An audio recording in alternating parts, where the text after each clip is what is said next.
오늘 여러분들과 함께 나누고자 하는 말씀은 골로새서의 본론이 시작되는 부분입니다.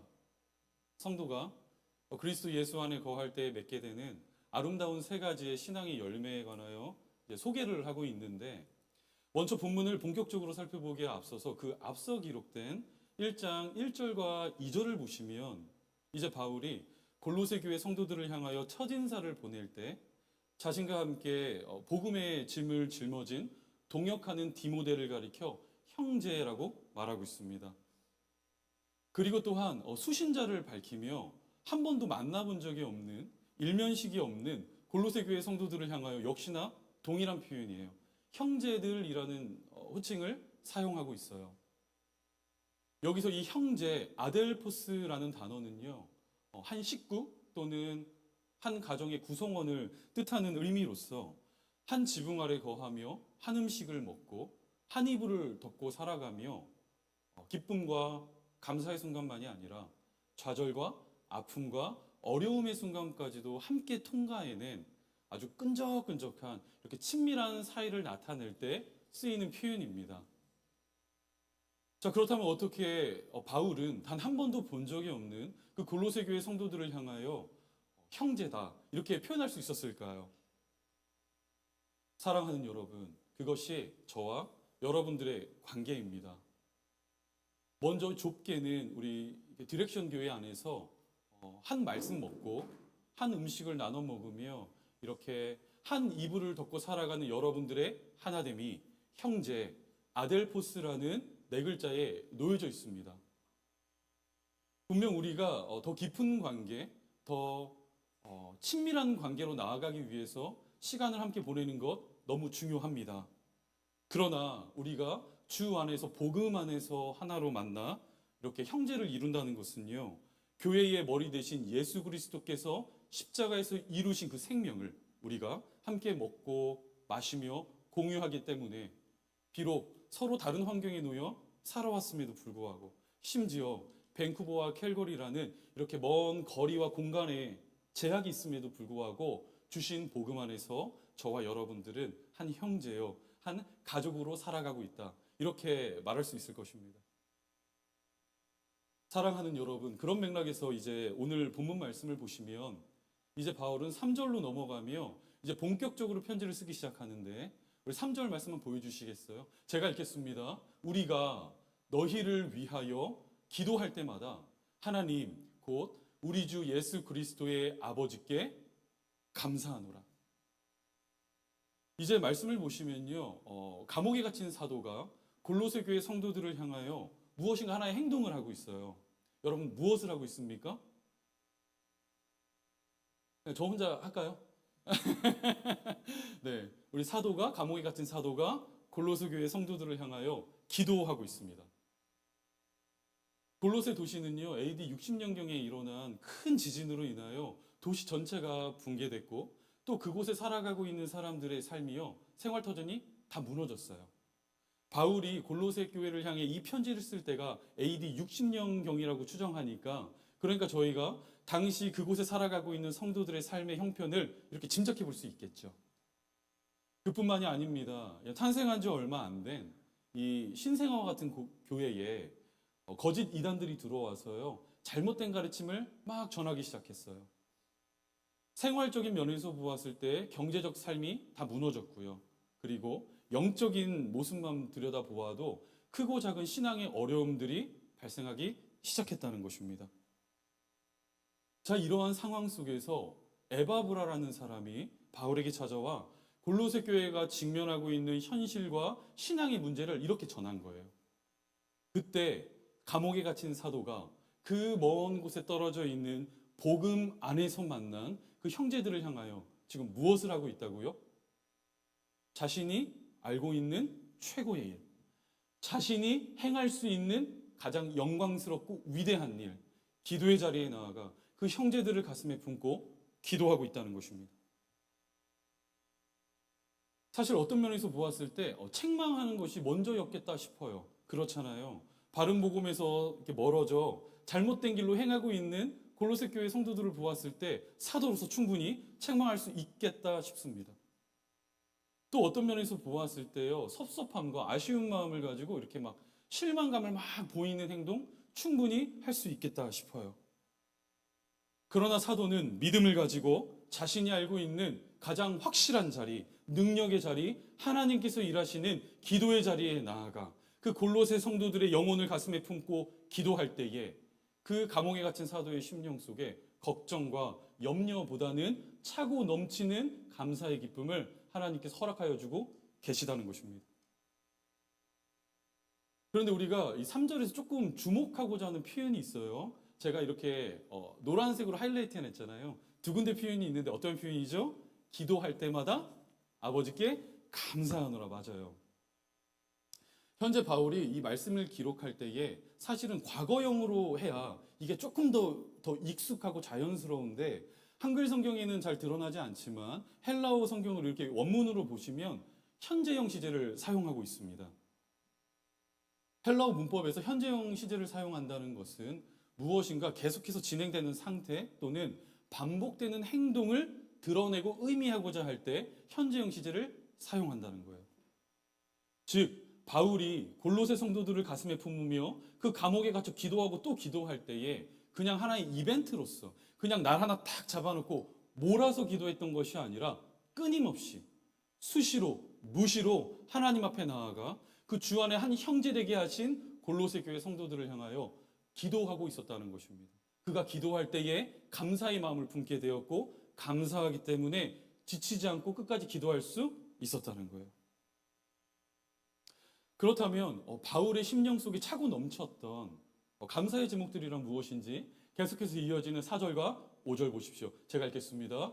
이는 그리스도 예수 안에 너희의 믿음과 모든 성도에 대한 사랑을 들었으며 너희를 위하여 하늘에 쌓아둔 소망으로 말미암음이니 곧 너희가 전에 복음 진리의 말씀을 들은 것이라. 이제 이렇게 보시면요, 저와 여러분께 익숙한 개념이 등장합니다. 믿음, 사랑, 소망이 등장하고 있어요. 골로새 성도들에 대한 믿음, 그리고 그들이 함께 나누었던 진실된 사랑의 이야기, 또 하늘에 쌓아둔 그 소망에 이르기까지 이 소식을 바울이 들을 때 그는 감사하며 기도할 수 있었던 것입니다. 사랑하는 여러분, 하나님께서 저와 여러분들을 만나주시고 복 주시며 우리가 하나님의 자녀 되었음을 가장 드러내고 경험할 수 있는 그 최적의 장소가 있다면 그것은 바로 믿음과 사랑과 소망입니다. 더 정확하게 말하자면 우리 구주 예수께서 저와 여러분들을 찾아오시고 그 가망 없는 딱딱하게 굳은 저와 여러분들의 그 심령을 비집고 들어오실 때에 우리의 심령 속에 일어나는 가장 첫 번째 변화란 믿음과 사랑과 소망이라는 것입니다. 이때 성도가 제일 먼저 생기고 품게 되는 것은 믿음인데요. 자, 그렇다면 성경이 말하는 믿음이란 무엇일까요? 오늘 본문은 성도의 믿음에 관하여 다음과 같이 소개하고 있습니다. 4절 상반절 좀 보여주시겠어요? 제가 읽겠습니다. 이는 그리스도 예수 안에 너희의 믿음과 이렇게 말하고 있어요. 믿음은 믿음인데 어떠한 믿음이라고요? 그리스도 예수 안에 있는 믿음입니다. 이것을 조금 다른 말로 표현하자면 그리스도 예수에 대한 믿음을 이야기하는 거예요.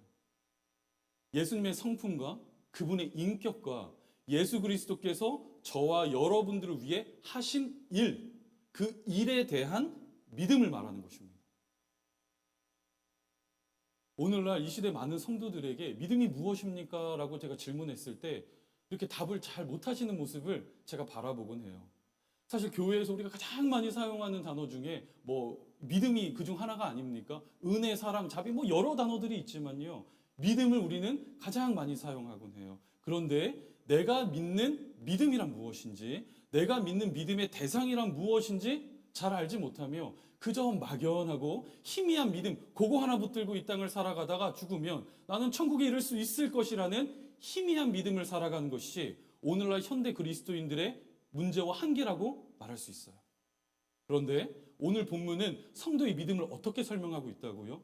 성도의 믿음이란 예수의 인격과 예수의 성품과 그분이 죄인들을 위하여 하신 일, 예수 그리스도의 십자가 사건에 대한 믿음, 그것이 바로 성도가 품고 살아가는 믿음이다. 이렇게 말하고 있다는 것입니다.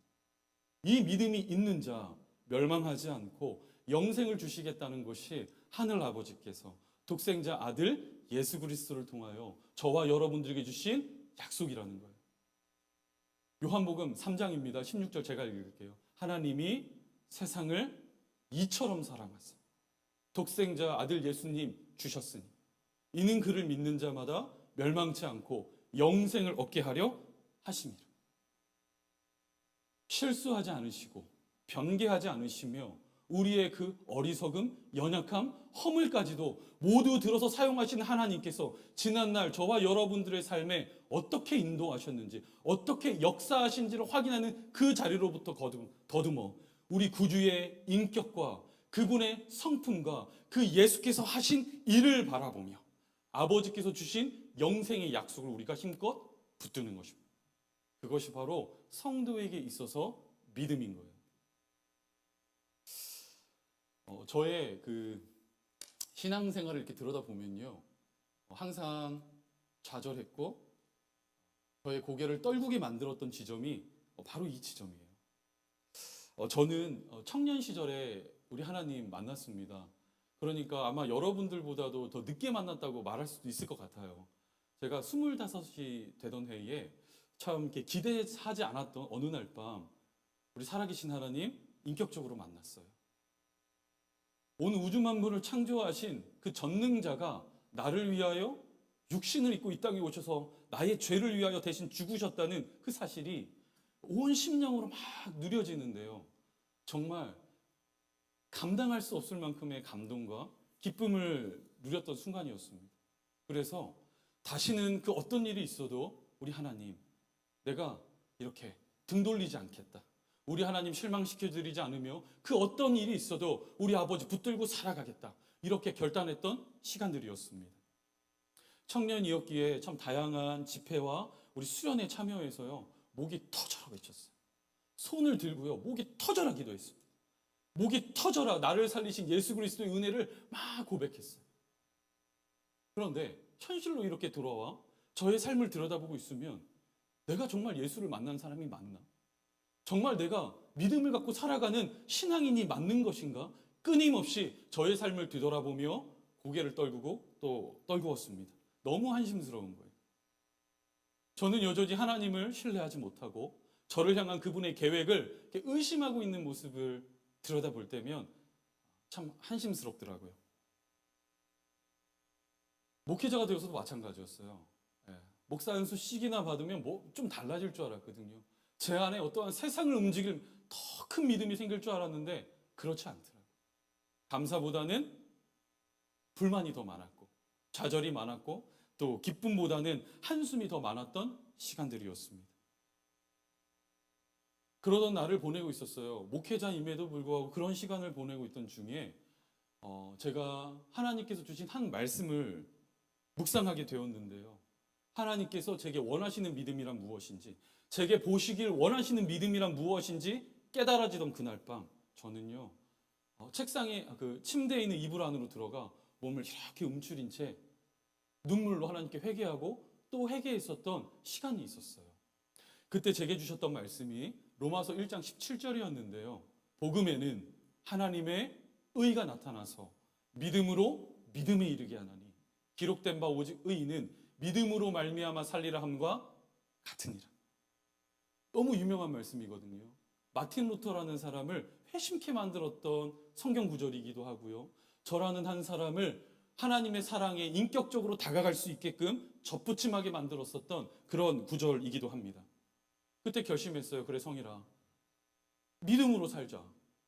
다른 거 의지하지 말고 우리 하나님 신뢰하는 그 믿음 붙들고 살자. 이 마음 하나 붙들며 신학대학원 입학했어요. 하나님을 향한 저의 마음의 상태, 하나님을 향한 저의 마음의 반응, 저의 마음의 결심, 저의 마음의 각오를 가리켜 믿음이다 이렇게 여겼던 거예요. 그런데 하나님께서 제게 원하시는 믿음은 조금 달랐습니다. 성경이 말하는 믿음은 조금 다르더라고요. 성도의 믿음 생활을 가능케 만드는 또 다른 믿음이 있다 이렇게 말하고 있습니다. 그것은 바로 하나님의 믿음이에요.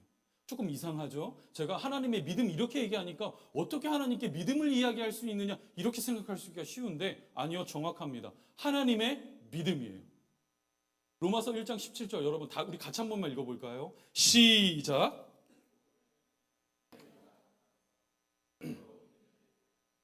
기록된 바 오직 의인은 믿음으로 말미암아 살리라 함과 같으니라. 여러분 지금 현재 여기서 첫 번째로 등장하는 믿음으로라는 표현 보이시죠? 이 표현은 사람의 편에서 해석되어지는 믿음이 아니라 정확히 하나님 편에서 해석되어지는 믿음을 이야기합니다. 엄밀히 말하자면요, 하나님께서 자기 자신, 자기 스스로에 대한 믿음을 말씀하시는 거예요. 그 하나님, 자기 자신에 대한 믿음에서 성도의 죄인의 구원을 이루는 믿음이 주어진다는 것입니다. 어떠한 뜻이냐? 쉽게 이야기하자면 하나님께서 얘야, 내가 나 자신에게 믿음이 있다는 거예요. 내가 나 자신에게 스스로에게 자신이 있다는 것입니다. 그러니 너, 버러지 같은 너, 야곱과 같은 너, 언제나 내 앞에서 고개를 빳빳이 세우며 언제라도 등 돌리는 너, 내가 너를 나에 대한 스스로에 대한 믿음과 자신감을 가지고 너를 포기하지 않겠다. 이 말씀이 로마서 1장 17절인 거예요. 즉 내가 하나님을 향해, 제가 하나님을 향해 뜨거웠던 순간들 뿐만이 아니라 그 하나님을 원망하고 의심하고 부정하며 그분께로 등을 돌리던 그 순간들까지 모두 다 지켜보신 하나님께서 조금도 요동하지 않으시며 이렇게 말씀하시는 거예요. 내가 나 자신에 대한 믿음이 있으니, 내가 나 자신에 대한 스스로의 자신감이 있으니 너를 움켜쥔 풀리지 않는 나의 악력을 믿으라는 거예요. 그 하나님의 믿음에서 성도에게 구원을 이루는 믿음이 주어진다는 것입니다. 그렇기에 성도에게 있어서 하나님께서 이루시는 그 구원은 가장 견고하고 안전한 것입니다. 이 믿음이 골로새 교회 성도들에게 있었다는 거예요. 그래서 바울은 이 믿음을 가리켜 어떻게 표현하고 있다고요? 예수 그리스도 안에 있는 너희의 믿음이다. 이렇게 표현하고 있다는 것입니다. 그런가 하면 두 번째예요. 저와 여러분이 예수 그리스도와의 바른 관계 안에 거할 때 우리의 심령 속에 경험되어지는 또 다른 변화란 진실된 사랑을 나누게 됩니다. 우리 4절 하반절 보여주시겠어요? 네, 제가 읽을게요. 이는 그리스도 예수 안에 너희의 믿음과 모든 성도에 대한 사랑을 들었음이요. 현재 이 사랑이라는 표현에 아가페라는 단어가 사용되고 있거든요. 여러분이 다 잘 아시는 그거 맞아요. 의지적이고 헌신적인 사랑을 뜻하는 것입니다. 사랑하는 여러분, 우리가 하나님 아버지를 영접하여 그분의 자녀로, 그분의 백성으로 이 땅을 살아가는 가장 그 중요한 표시와 표징은 어디에 나타나는 것입니까? 저와 여러분들의 심령 속에 헌신적이고 의지적인 아가페 사랑이 흐르고 있는지를 보시면 가장 정확합니다. 다른 이들을 정죄하거나 판단하지 않고 자기 자신을 아낌없이 내어줄 수 있는 그 우리가 그런 진실된 사랑을 할 수 있는 가장 중요한 이유란 우리가 십자가로부터 흘러내려오는 그 예수의 아가페 사랑을 맛보았기 때문이에요. 그 사랑을 맛본 자, 그 사랑을 경험한 자 맛을 보았기 때문에 그 맛을 내며 이 땅을 살아갈 것을 결단한다는 이야기입니다. 당시 골로새 교회 성도들이 나눴던 그 사랑이요, 어느 방향으로 흐르고 있는지 여러분 말씀 한번 보세요. 당시 그 골로새 성도들이 나누는 사랑이 어떤 방향을 향해 흘러가고 있습니까? 모든 성도에 대한 사랑입니다. 그렇죠? 오직 나 한 사람을 만족시키기 위한 이기적인 사랑, 나와 마음이 딱 맞아떨어지는, 나와 어떠한 공통점이 있고 이해관계를 나누고 있는 어떤 소수의 특정한 사람에게만 향하는 사랑이 아니라 어떻게 표현하고 있다고요? 모든 성도에 대한 사랑을 그들이 나누었다는 것. 오늘날 이 세상이 말하는 사랑을 여러분 조금만 유심히 한번 들여다보세요. 이 땅에 진실된 사랑이, 감동적인 사랑이 있다 말하고 있습니다.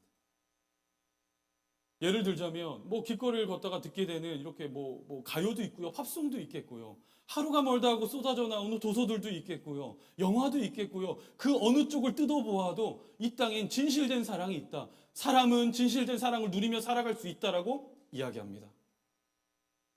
하지만 여러분 그렇지 않죠. 모양과 형식은 있는 것 같으나 바른 중심을 잃어버린 사랑입니다. 모양과 형식뿐만이 아니라 그 안에 담겨있는 진실되고 바른 내용까지도 발라야 그것이 기독교가 말하는 사랑인데, 오늘날 이 세상이 말하는 사랑, 아무리 아름다운 모습으로 포장하고 있다 하더라도 결국은 나 한 사람만을 만족시키기 위한 이기적인 사랑을 말하고 노래하고 있다는 거예요. 하지만 여러분, 복음이 말하는 사랑이란 대체 무엇입니까? 우리 예수께서 그 생명 다하여 저와 여러분들께 보이신 그 사랑이란 무엇입니까? 세상과 만인을 위한 사랑입니다. 하나님이 세상을 이처럼 사랑하사 뭐 하셨다고요? 독생자 아들 예수님 주셨으니. 한번 생각해 보세요. 이 골로새 도시라는 곳은요, 무역업으로 큰 발전과 부흥을 경험했던 도시예요. 따라서 그 무역업을 통하여 이득을 취하기 위한 많은 사람들이 모여들었지 않겠습니까? 거기에는요, 공통점을 찾을 수 없는 많은 사람들이 있었을 거예요. 유대인도 있었을 거고요, 헬라인, 이방인, 자유인, 종의 신분에 이르기까지 정말 서로 공통점을 찾아볼 수 없는 사람들이 모여 도시를 이루어 살아갔고, 또 자연스럽게 그들이 교회의 멤버를 이루게 된 것입니다. 그런데 골로새 교회 성도들이 서로 사랑하되 누구를 사랑했다고요? 모든 성도에 대한 사랑, 그 사랑을 나누었다는, 서로에 대한 조건과 자격과 어떠한 눈에 보이는 공로와 육신의 근거를 따지지 않고 십자가로부터 흘러나오는 예수 아가페 사랑의 힘입어 그들도 바른 방향을 따르는 사랑을 나누기 시작했다는 것입니다. 갈라디아서 5장입니다. 같이 한번 읽어볼까요? 시작.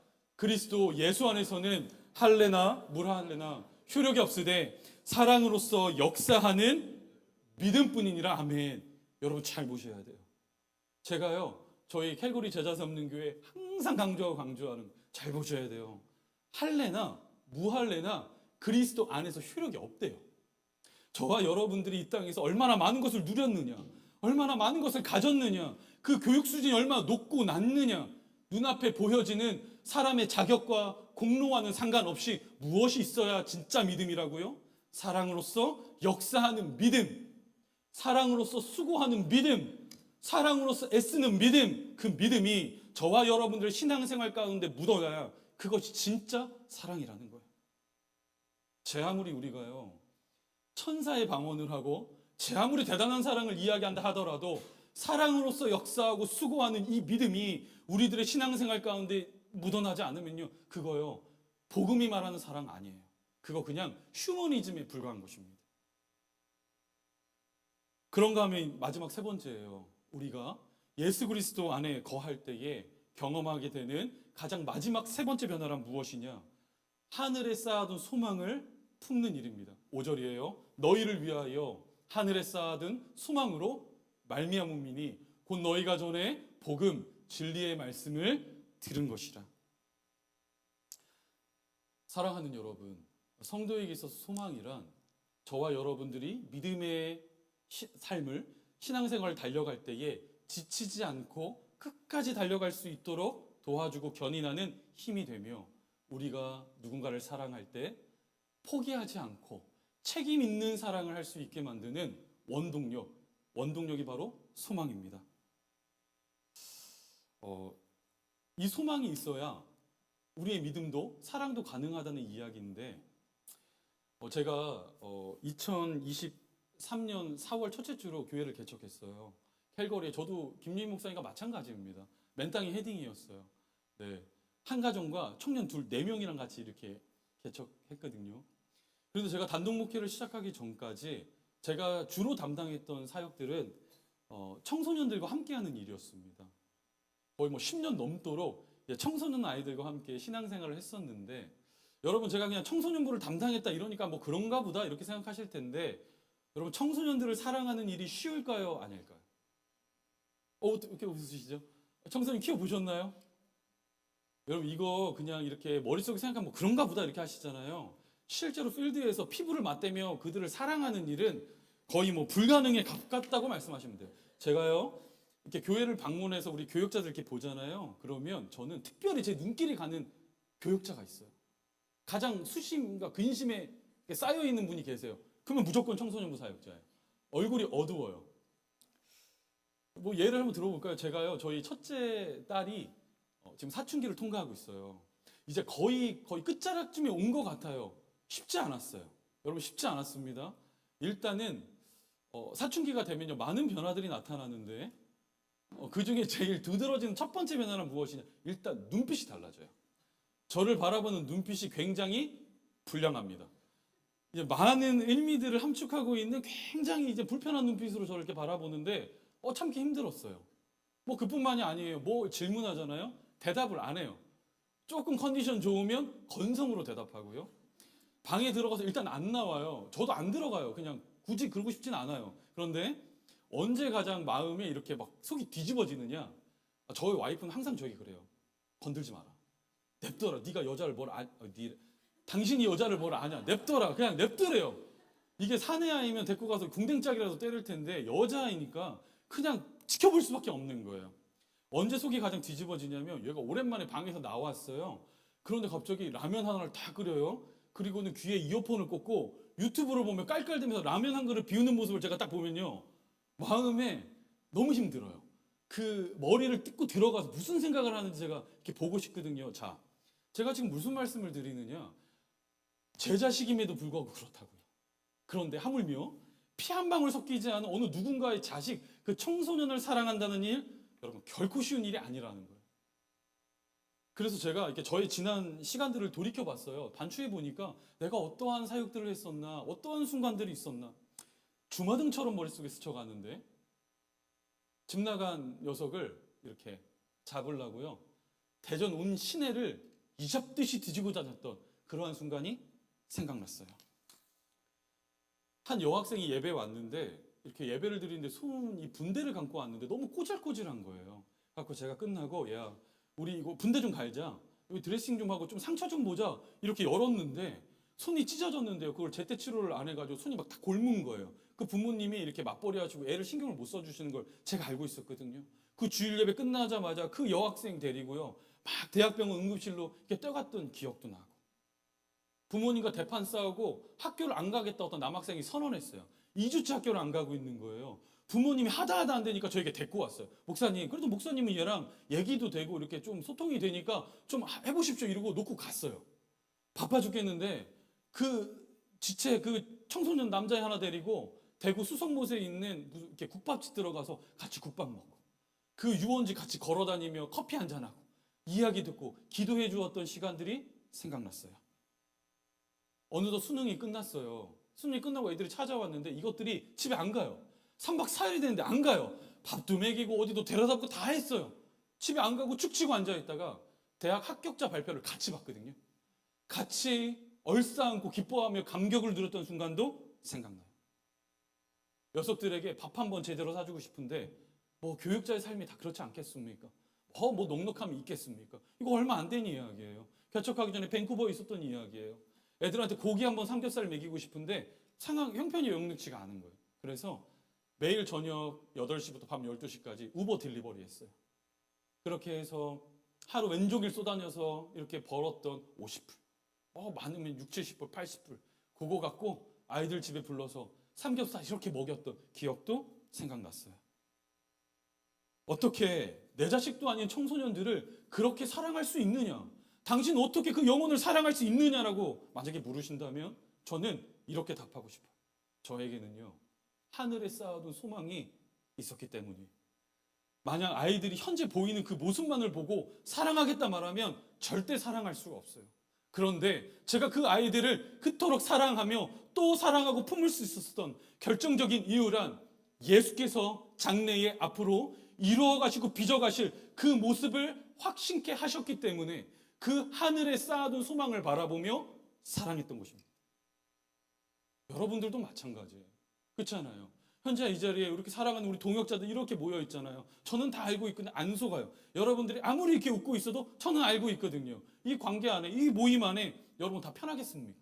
그렇죠? 20년, 30년, 40년, 50년 서로 다른 환경 속에 놓여 서로 다른 백그라운드와 서로 다른 신앙의 컬러를 가지고 한 자리에 모였는데 어떻게 다 기쁘겠어요?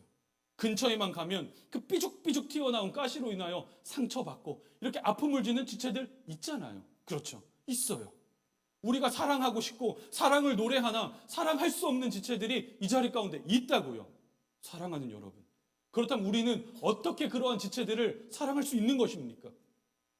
그것에 대한 해답을요, 오늘 본문이 말하고 있는 거예요. 만약 저와 여러분들의 심령 속에 하늘에 쌓아둔 소망이 있다면 지금 당장 그 지체에 눈에 드러나는 그 어떠함이 아니라 예수 그리스도께서 장래에 당신의 사랑으로 풀리지 않는 그분의 악력으로 붙드시며 끝끝내 하나님의 사람 삼으실 것을 우리가 믿음으로 확신할 수 있다면 우리는 하늘에 쌓아둔 소망을 가지고 그 누군가를 사랑할 수 있는 것입니다. 이 모습이 바로요, 오늘 본문이 말하고 있는 그 소망이라는 표현 있죠. 엘피스라는 그 단어의 가장 구체적인 그림 언어와도 같은 거예요. 그리고 여기에 한 가지 더, 이 소망이라는 표현 앞에 하나의 수식어가 따라 붙고 있잖아요. 하늘에 쌓아둔 소망이에요. 그렇죠? 하늘에 쌓아둔 소망. 이 하늘에 쌓아둔이라는 표현을 이렇게 들여다보면 어떠한 뜻이냐? 구별하여 떼놓다. 이렇게 구별하여 가장 안전하게 보관해 놓다. 여러분, 이런 뜻이거든요. 그러니까 우리 하나님께서 가장 안전하게 떼어 구별하시며 결국 당신의 때가 이르렀을 때 반드시 당신에 대한 스스로의 믿음을 가지고 그 일을 이루실 거라는 확신이 성도에게 있어서 소망이라는 거예요. 오늘날 이 세상이 말하는 것처럼 그냥 언젠간 잘 될 겁니다. 언젠간 상황이 풀릴 겁니다. 언젠간 육신의 질병이 떠나갈 겁니다. 이처럼 막연하고 불확실한 어떠한 시점을 콕 집어 이야기하는 것이 아니라 성경이 성도에게 주어 말하게 하고자 하는 소망이란 예수 그리스도께서 장차 이루어 가실 확신, 그 분명한 일을 붙드는 것이 바로 성도가 품고 살아가는 소망이라는 이야기예요. 그렇기에 성도의 심령 속에 믿음과 사랑과 소망이라는 이 세 가지 열매를 맺게 하시는 단 하나밖에 없는 비결이 오늘 본문 말씀에 소개되고 있는데, 여러분 5절 후반절과 6절 보십시오. 우리 같이 마지막으로 읽겠습니다. 시작. 곧 너희가 전에 복음 진리의 말씀을 들은 것이라. 이 복음이 이미 너희에게 이름에 너희가 듣고 참으로 하나님의 은혜를 깨달은 날부터 너희 중에서와 같이 또한 온 천하에서도 열매를 맺어 자라는도다. 아멘. 복음이 그들에게 닿았고 그 닿은 복음이 들려졌고 그 들려진 복음이 성도의 심령 속에 심겨 역사하기 시작하여 하나님 아버지의 은혜가 은혜로 그 피부에 누려지기 시작할 때 어떠한 일이 일어나기 시작한다고요? 성령께서 복음을 통하여 역사하시는 믿음과 사랑과 소망이라는 아름다운 열매를 맺을 수 있다는 이야기예요. 즉 사람의 진실된 성도로서의 내면의 변화는 복음밖에 없다는 이야기를 전하고 있다는 것입니다.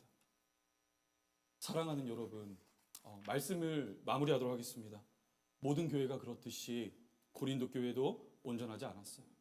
그 안에 분명 말로 다 할 수 없는 아픔과 상처와 어려움 분명히 놓여져 있었을 거예요. 그럼에도 불구하고 감옥에 갇힌 사도, 주 안에서 한 형제됨으로 부르심을 받은 바울이 골로새 교회 성도들을 가슴에 품고 기도할 때에 그가 감사하고 또 감사할 수 있는 이유란 대체 무엇입니까? 복음이 그들에게 닿았고 그 다음 복음이 그들에게 들려졌고 그 들려진 복음이 그 죄인의 심령 속에 역사함으로 결국 성령께서 맺게 하시는 열매, 예수 그리스도 안에 있는 믿음과 모든 성도에 대한 사랑과 하늘에 쌓아둔 그 소망이라는 복음의 열매들을 바라보고 또 바라보았기 때문입니다. 그렇기 때문에 이 자리에 있는 저와 여러분들 모두가 그 주어진 직분과 그 나이와 살아가는 모습과는 상관없이 그리스도 예수의 복음이 필요한 거예요. 저에게만 복음이 필요한 것이 아니라 여러분들에게도 생명 다하여 이루신 예수 그리스도의 복음이 필요한 것입니다. 왜요? 그 복음 안에는 하나님의 의가 나타났대. 그 복음 안에는 하나님의 뜻과 계획과 그분의 섭리와 그분의 공의와 가장 완전한 의가 나타나 무엇이 된다고요? 믿음에서 믿음으로 이르게 하나니, 하나님 자신의 스스로에 대한 믿음, 그 자신감으로부터 기인한 성도의 구원을 이루는 믿음이 일어난다는 거예요. 사랑할 수 없는 누군가를 사랑하게 만드는 그 힘이, 포기하고 싶은 그 자리에서 하늘의 소망을 품게 만드는 능력이 어디로부터 시작한다고요? 예수 그리스도의 복음. 그 복음으로부터 저와 여러분들의 진실된 삶을 변화시키고 견인한다는 이야기입니다. 사랑하는 여러분, 혹시 이 자리 가운데에 나의 믿음 없음으로 낙심하고 계신 분들 계신 줄로 알아요. 왜 아니겠습니까? 어제만 해도 태산을 옮길 것 같은 그 충만한 믿음이 나에게 있었는데, 아침에 일어나 보니, 하루아침에 일어나 보니 그 나의 믿음 없음으로 인하여 고개를 떨구고 좌절하고 있는 지체들 있을 수 있어요. 누군가를 사랑하고 싶지만 사랑할 수 없어 그 추운 영혼의 겨울을 보내고 있는 지체들 이 자리 가운데 있을 수 있어요. 사람 때문에 낙심하고 좌절하여 그 모든 소망을 놓아버리고 싶은 순간에 있는 지체들 있을 수 있어요. 믿으셔야 합니다. 여러분들 스스로의 가능성을 발견하기보다는 믿으셔야 돼요. 무엇을요? 복음에는 하나님의 의가 나타나서 아버지의 믿음으로부터 구원에 이르는 성도의 믿음이 주어지는 것입니다. 우리의 믿음보다 더 크신 하나님의 믿음을, 우리의 사랑보다 더 기쁘신 하나님의 사랑으로, 우리의 기대보다 더욱더 안전하고 견고한 하늘에 쌓은 소망으로 우리 하늘 아버지께서 오늘도 저와 여러분들을 빚어가고 계십니다.